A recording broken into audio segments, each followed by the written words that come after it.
اب یہ مسئلہ بالکل حل ہو جائے گا، یقین جانی بالکل حل ہو جائے گا۔ اب آگے مرضی ہے ان کی، پھر ایک دوسرے پر فتوے لگاتے پھریں، وغیرہ یہ مسئلہ بفضلہ تعالی حل ہے۔ یہ کتاب ہے جی ملفوظات حکیم الامت بسلسلہ الفاظات الیومیہ، حضرت مولانا اشرف علی تھانوی صاحب کے ملفوظات ہیں جو 10 جلدوں کے اندر جمع ہیں۔ ایک دوسرا ایڈیشن ہے جس کے اندر تقریباً کوئی 30 کے لگ بھگ جلدیں موجود ہیں، وہ بھی میرے پاس موجود ہیں۔ تو یہ جو 10 جلدوں والا ہے نا جی، اس کی جلد ہے 3۔ حضرت صاحب سے کسی نے سوال کیا کہ حضرت جنازہ دفن کرنے کے بعد ہاتھ اٹھا کر میت کے لیے دعا کرنا کیسا ہے؟ کیا دعا کرنا جائز ہے یا ناجائز ہے؟ تو حضرت والا نے جو جواب دیا نا جی، وہ سننے کے قابل ہے۔ آپ نے فرمایا میاں دیکھو، منقول نہیں ہے میت کے لیے ہاتھ اٹھا کر دعا کرنا دفن کرنے کے بعد، منقول نہیں ہے، نقل نہیں ہوا، اس لیے ترک اولا ہے۔ ترک کیا ہے جی؟ اولا ہے، آپ ایسا کام نہ کریں جو حدیث شریف کے اندر مذکور نہیں ہے۔ ہاں، اس سے روکا بھی نہیں گیا، جہاں منقول نہیں ہے، نقل نہیں ہے، وہاں روکا بھی نہیں گیا۔ اگر لازم نہ سمجھے تو دعا بھی جائز ہے، اگر لازم نہ سمجھے تو دعا بھی جائز ہے، اور رفع یدین اس کے آداب میں سے ہے۔ بات سمجھے ذرا، کس قدر مسئلے کی وضاحت فرمائی۔ ہاں جی، 2-3 جملوں کے اندر ایک بہت بڑا مسئلہ حل فرما دیا، بلکہ ایک مسئلہ کیا، بہت سارے مسائل حل فرما دیے کہ دعا اگرچہ حدیث کے اندر منقول نہیں ہے، دعا اگرچہ حدیث کے اندر منقول نہیں ہے، لیکن منع بھی تو نہیں فرمایا گیا، منع بھی تو نہیں فرمایا گیا، تو فلہذا اگر لازم نہ سمجھے تو دعا بھی جائز ہے۔ اس طریقے سے یار جتنے بھی مسائل ہیں بریلویت اور دیوبندیت کے درمیان، میں سمجھتا ہوں ان میں سے تقریباً کوئی 80% یا 85% مسائل جو ہیں وہ اس حوالے کے بعد حل ہو جانے چاہیے،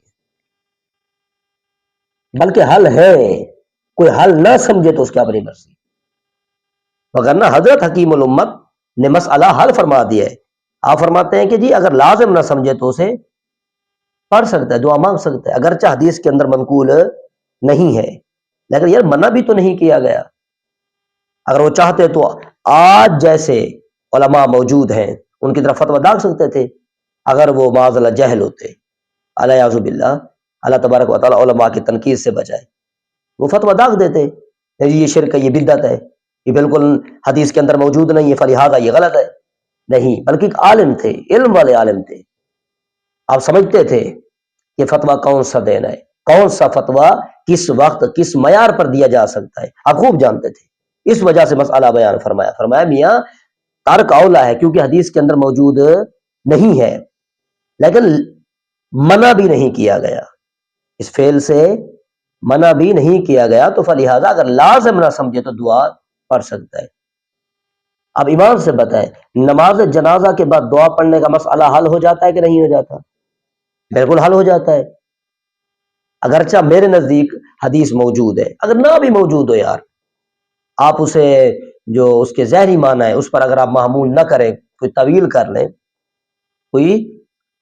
اور میں اس طرح کی جو تعویلات ہیں ہاں جی ان کا احترام کرتا ہوں، اور جو موبل ہے میں اس کا بھی احترام کرتا ہوں، یا اس کے پاس دلائل موجود ہیں، کیوں اس کی توہین کی جائے، کیوں اس پر فتوے داغے جائیں؟ بات سمجھ رہے کہ نہیں سمجھ رہے؟ ہاں جی، اگر وہ آپ طویل کرتے ہیں تو تب بھی میں یہ سمجھتا ہوں کہ یہ جائز ہونی چاہیے۔ کیوں کہ حضرت حکیم الامت نے جو فرمایا وہ بالکل اسی معیار پر ہے، بالکل اسی معیار پر ہے کہ اگرچہ یار منقول نہیں ہے، مان لیا آپ اس کی جو صراحت ہے اسے آپ طویل کا شکار کر دیں، طویل کا نشانہ بنا دیں، ٹھیک ہے، آپ موبل بن جائیں، پھر بھی یار منع تو نہیں ہے نا، کہیں ایسا منقول ہو کہ یار نماز جنازہ کے بعد دعا نہیں ہے، یا آقا صلی اللہ علیہ وسلم نے منع فرمایا ہو کہ نماز جنازہ کے بعد دعا نہ پڑھنا، نہ مانگنا دعا، نہیں ہے. جب یار منقول ہی نہیں ہے، مطلب اس کی نہیں، اس کا منع ہونا منقول ہی نہیں ہے، تو پھر پڑھنے کے اندر کوئی قباحت ہے؟ دعا مانگنے کے اندر کوئی قباحت ہے؟ یا میلاد منانے کے اندر کوئی قباحت ہے؟ یا اور کافی سارے اس طرح کے مسائل ہیں جو فروعی قسم کے مسائل ہیں، ہاں جی، ان کو اپنانے پھر ان پر عمل کرنے کے اندر کوئی قباحت ہے؟ کوئی قباحت نہیں ہونی چاہیے. یار بزرگان دین تو اس قدر احتیاط فرما گئے، اس قدر احتیاط فرما گئے، شریعت کے مطابق فتاوی جات دیے، حل فرمایا مسائل کو، تاکہ اتفاق کی راہ ہموار ہو، اتحاد کا راستہ ہموار ہو. ہم ہیں کہ ایک طرح مانتے ہیں جی حضرت حکیم الامت ہیں، حضرت حکیم الامت ہیں اور مجدد الملت ہیں، یہ بھی مانتے ہیں، اس کے باوجود پھر ان کی تعلیم پر بھی عمل نہیں ہے. یار یہ کیسی محبت ہے؟ یہ تو پھر وہ زبانی دعویٰ ہو گیا، یہ تو پھر زبانی دعویٰ ہو گیا، جس طرح وہ جاہل لوگ کرتے ہیں، جس طرح جاہل لوگ کرتے ہیں، پھر ہم بھی انہی کی طرح دعوے کریں، ظاہری طور پر محبت کا دعویٰ کریں، تعلیم پر بالکل عمل نہ ہو. یار اس طرح کا کام مت کریں. جس طرح آپ کے اکابرین نے فتاوی جات دیے ہیں، جس طرح آپ کے اکابرین نے مسائل کو حل فرمایا ہے، آپ بھی کوشش کریں اسی طرز پر مسائل کو حل فرمائیں. بلکہ خود حضرت حکیم الامت فرماتے ہیں، آپ فرماتے ہیں کہ یار میں جس طرح مولانا احمد رضا خان نے مجھ پر فتوے لگائے، اس طرز کے میں فتوے نہیں لگاتا. مطلب ایک اتحاد کی راہ ہموار ہو رہی ہے، اتفاق کی راہ ہموار ہو رہی ہے.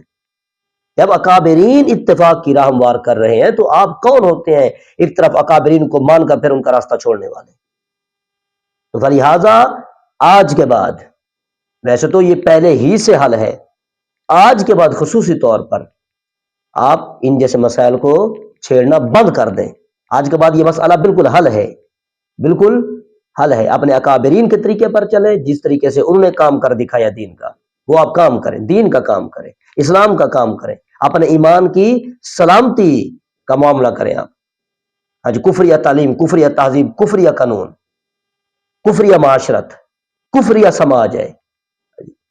ایمان سلامت رکھنا مشکل ہے. آپ کوشش کریں ایمان سلامت رکھیں، نہ کہ ایک دوسرے کے ساتھ لڑیں، ایک دوسرے پر کفر اور بدعت کے فتوے لگائیں.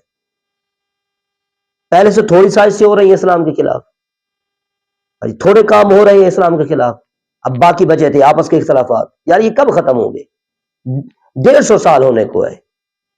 اگر 150 سال نہیں تو کم از کم 100 سال تو ہونے کو ہے، 100 سال تو ہونے کو ہے. آج تک ہمارے جو موضوعات ہیں وہ ختم درود پر مشتمل ہیں.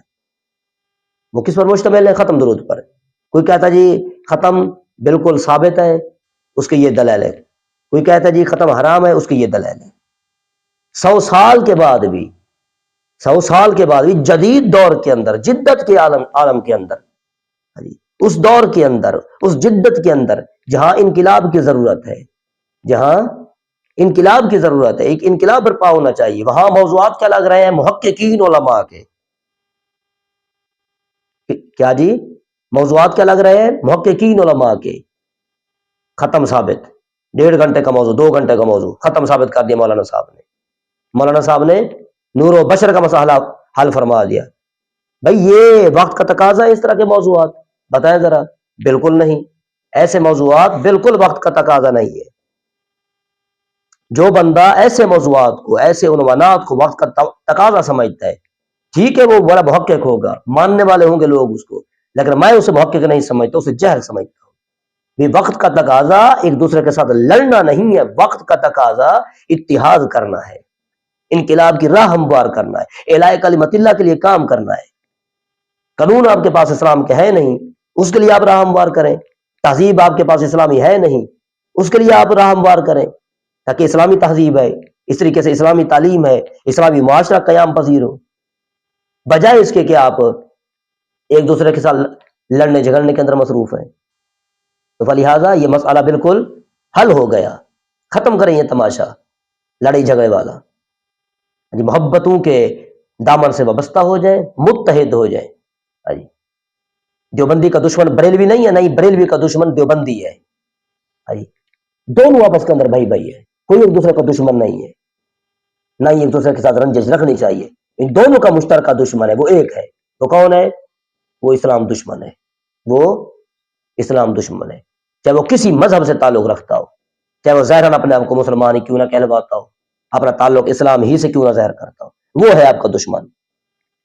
باقی کوئی مسلمان بھائی آپ کا دشمن نہیں ہو سکتا، نہ ہی آپ کو یہ سوچ رکھنی چاہیے۔